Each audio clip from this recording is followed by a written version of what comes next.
Chapter 19 of Dorothy and the Wizard in Oz by L. Frank Baum. The Wizard Performs Another Trick. At 3 o'clock the throne room was crowded with citizens, men, women, and children being eager to witness the great trial.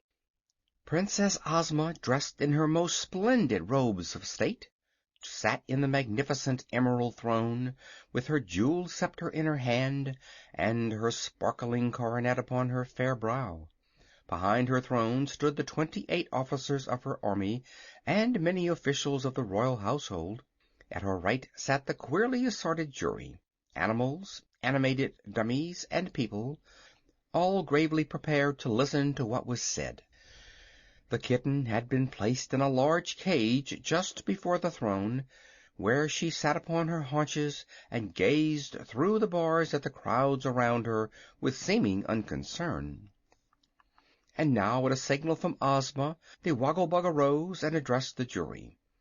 His tone was pompous, and he strutted up and down in an absurd manner to appear dignified. "Your Royal Highness and fellow citizens," he began, "the small cat you see a prisoner before you is accused of the crime of first murdering and then eating our esteemed ruler's fat piglet, or else first eating and then murdering it. In either case, a grave crime has been committed, which deserves a grave punishment." "Do you mean my kitten must be put in a grave?" asked Dorothy. "Don't interrupt, little girl," said the Woggle Bug.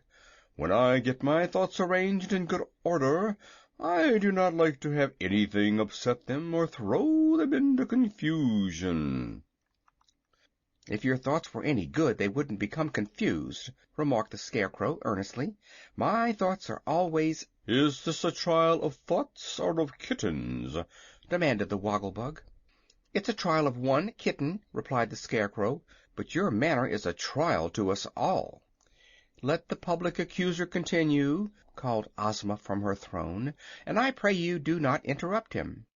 "The criminal who now sits before the court licking her paws," resumed the Woggle Bug, "has long desired to unlawfully eat the fat piglet, which was no bigger than a mouse. And finally she made a wicked plan to satisfy her depraved appetite for pork. I can see her in my mind's eye." "What's that?" asked the Scarecrow. "I say I can see her in my mind's eye." "The mind has no eye," declared the Scarecrow. "It's blind." "Your Highness," cried the Woggle Bug, appealing to Ozma, "have I a mind's eye, or haven't I?" "If you have, it is invisible," said the Princess. "Very true," returned the Woggle Bug, bowing.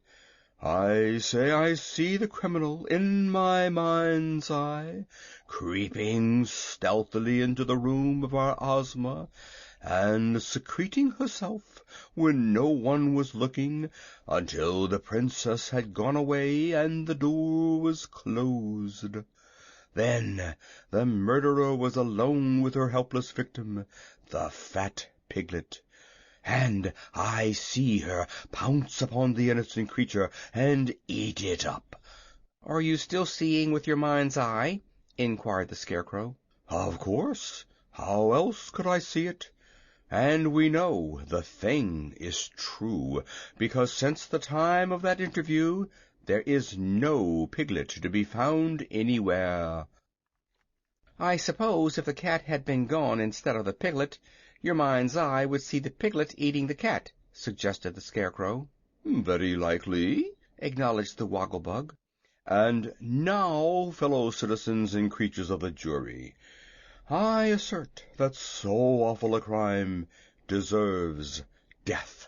And in the case of the ferocious criminal before you, who is now washing her face, the death penalty should be inflicted 9 times." There was great applause when the speaker sat down. Then the Princess spoke in a stern voice. "Prisoner, what have you to say for yourself? Are you guilty or not guilty?"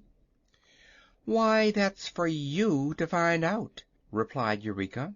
If you can prove I'm guilty, I'll be willing to die 9 times. But a mind's eye is no proof, because the Woggle-Bug has no mind to see with."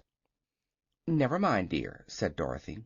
Then the Tin Woodman arose and said, "Respected jury and dearly beloved Ozma, I pray you not to judge this feline prisoner unfeelingly.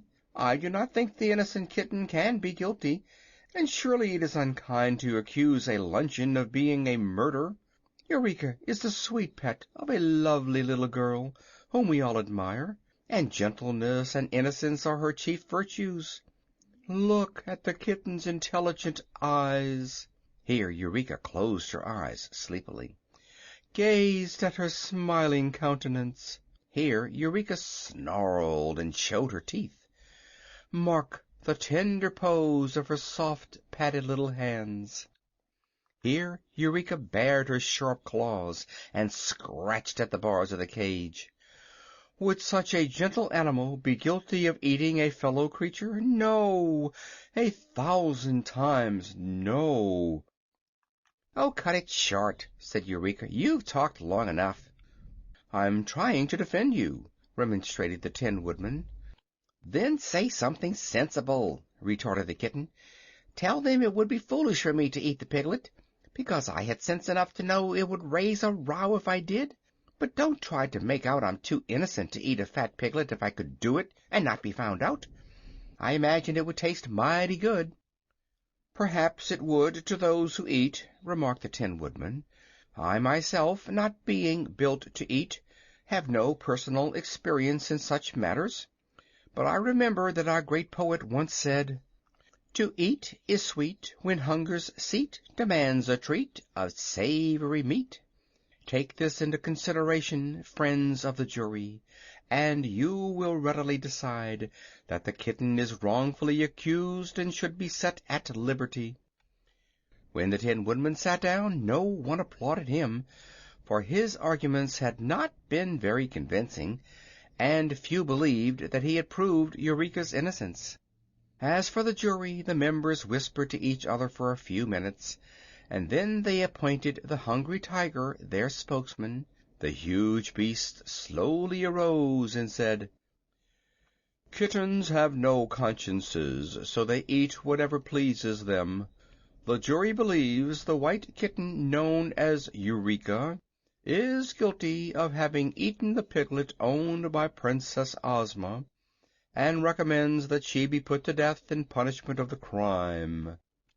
The judgment of the jury was received with great applause, although Dorothy was sobbing miserably at the fate of her pet.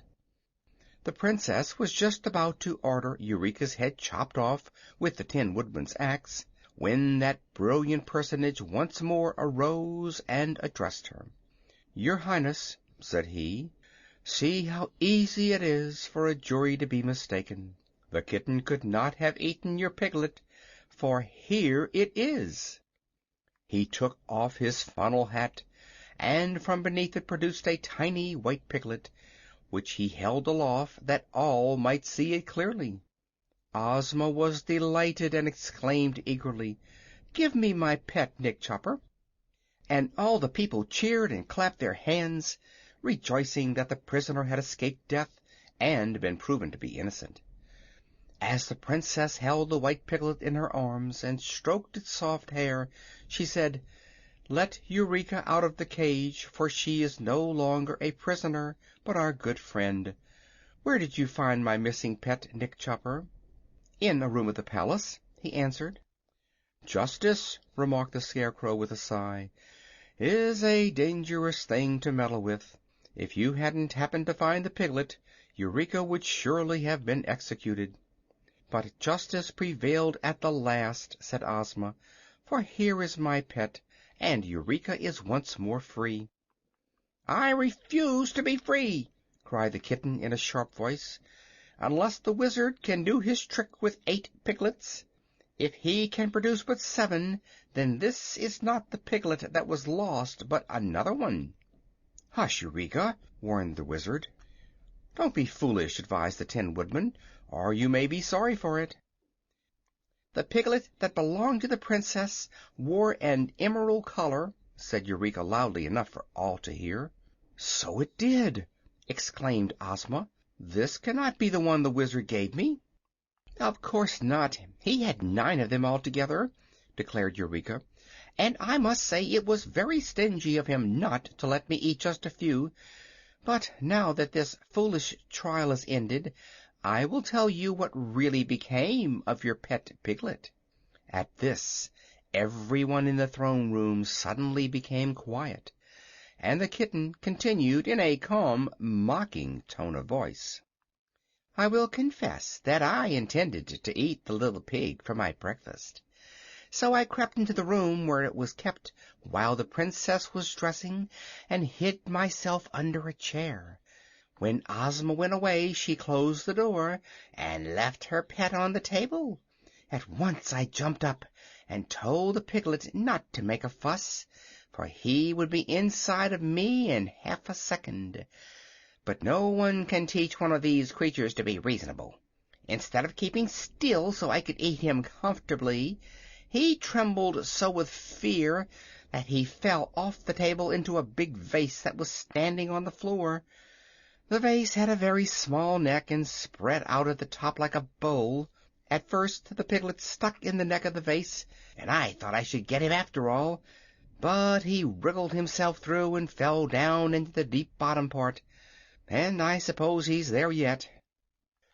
All were astonished at this confession, and Ozma at once sent an officer to her room to fetch the vase.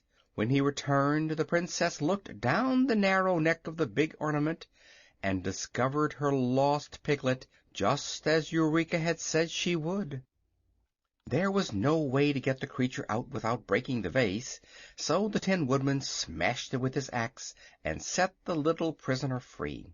Then the crowd cheered lustily, and Dorothy hugged the kitten in her arms and told her how delighted she was to know that she was innocent. "But why didn't you tell us at first?" she asked. "It would have spoiled the fun," replied the kitten, yawning.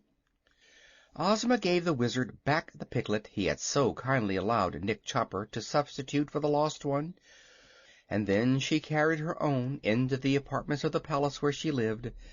And now, the trial being over, the good citizens of the Emerald City scattered to their homes, well content with the day's amusement. End of chapter 19.